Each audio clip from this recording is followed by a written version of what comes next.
Halo semua, selamat datang di channelku. Perkenalkan, aku Nurdiana Nailal Husna dari SMA Lazuardi Kamila, Surakarta.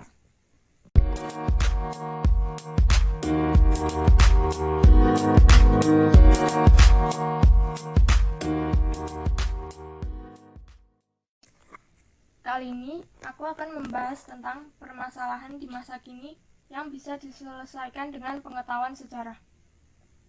Kalau begitu, mari kita mulai.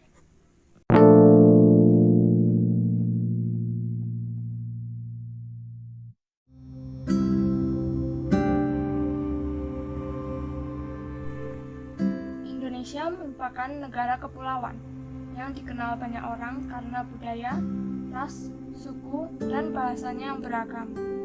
Tentu saja, orang-orang pasti bertanya-tanya, bagaimana Indonesia bisa memiliki budaya, ras, suku, dan bahasa yang sangat beragam? Kalau begitu, kita perlu mengenal lebih dulu mengenai nenek moyang Indonesia.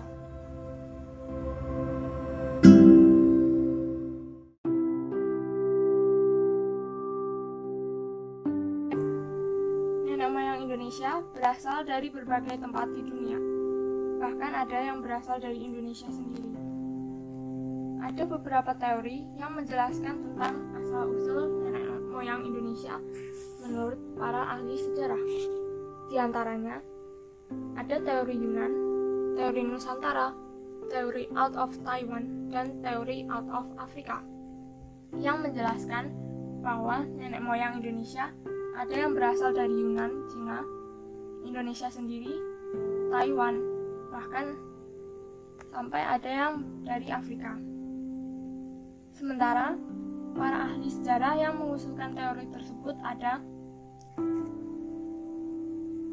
Dr. Andes Muhammad Ali, Moens, Profesor Haji Krum, Profesor Muhammad Yamin, dan von Hein-Galdern. Dari teori-teori tersebut dapat diketahui bahwa dahulu nenek moyang Indonesia melakukan migrasi dari berbagai tempat di dunia.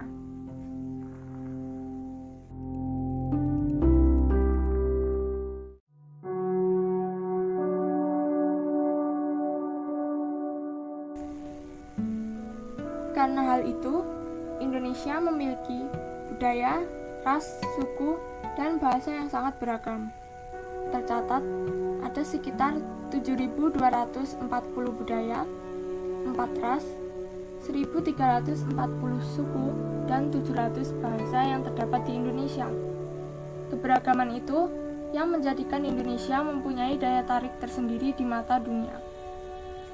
UNESCO atau United Nations Educational, Scientific, and Cultural Organization sendiri telah mengakui sebagian keberagaman yang ada di Indonesia, yakni sekaten, tari Bali, tari Saman, dan masih banyak lagi. Dengan keberagaman yang ada, Indonesia dapat menarik wisatawan asing untuk berkunjung ke Indonesia dan menghabiskan waktu liburan mereka di sini. Tetapi, keberagaman itu juga yang memicu terjadinya konflik antar masyarakat.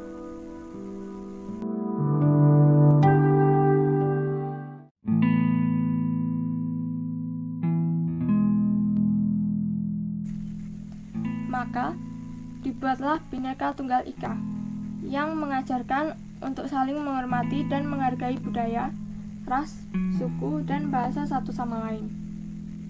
Bhinneka Tunggal Ika itu sendiri memegang makna berbeda-beda tetapi tetap satu jua, yang berarti meskipun berbeda budaya, ras, suku, dan bahasa, tetapi semuanya tetap satu, yaitu bangsa Indonesia. Perbedaan itulah yang membuat bangsa Indonesia unik. Karena itu merupakan ciri khas tersendiri bagi bangsa Indonesia.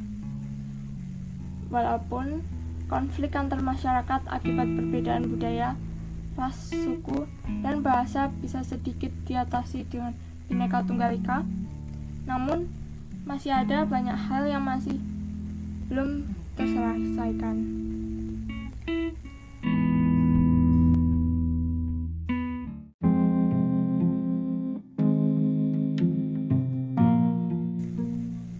Salah satunya adalah tentang pencemaran etilen glikol atau EG dan dietilen glikol atau DEG pada obat sirup.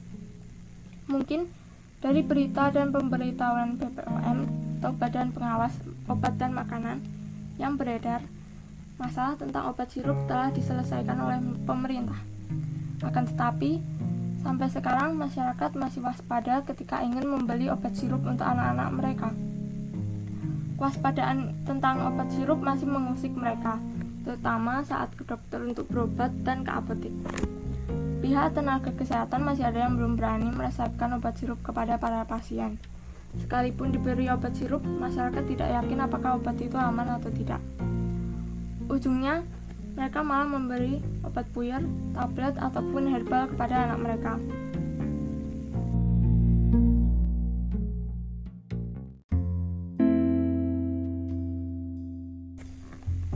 Hingga kini, dampak yang disebabkan oleh obat sirup masih terasa. Mau tidak mau, masyarakat mencari alternatif lain untuk menyembuhkan penyakit anaknya. Alternatif yang bisa digunakan yaitu dari puyer, tablet, sampai herbal. Lagi pula, sebelum ditemukannya ramuan obat dari bahan kimia, nenek moyang kita menggunakan tanaman obat-obatan untuk mengobati penyakit. Meski begitu, sebetulnya tanpa menggunakan obat-obatan pun anak-anak bisa sembuh dengan cara makan makanan yang bergizi, minum air putih, dan istirahat yang cukup. Karena menurut ahli dokter, obat herbal pun memiliki efek samping jika dikonsumsi terlalu lama. Kalaupun terpaksanya harus minum obat, sebaiknya sesuaikan dosis obat dengan umur. Karena semanjur-manjurnya obat-obatan, kita tidak tahu efek samping dari meminum obat tersebut.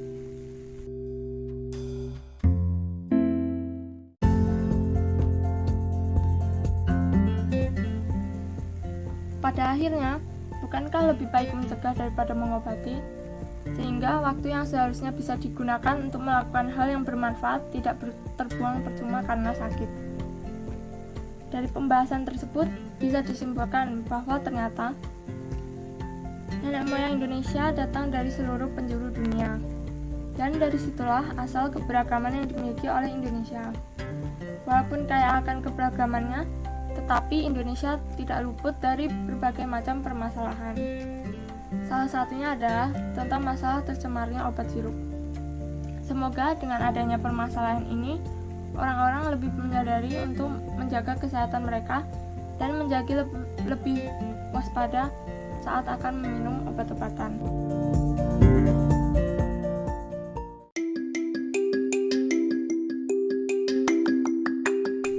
Semoga penjelasan dari channelku bisa membantu, dan terima kasih telah mendengarkan.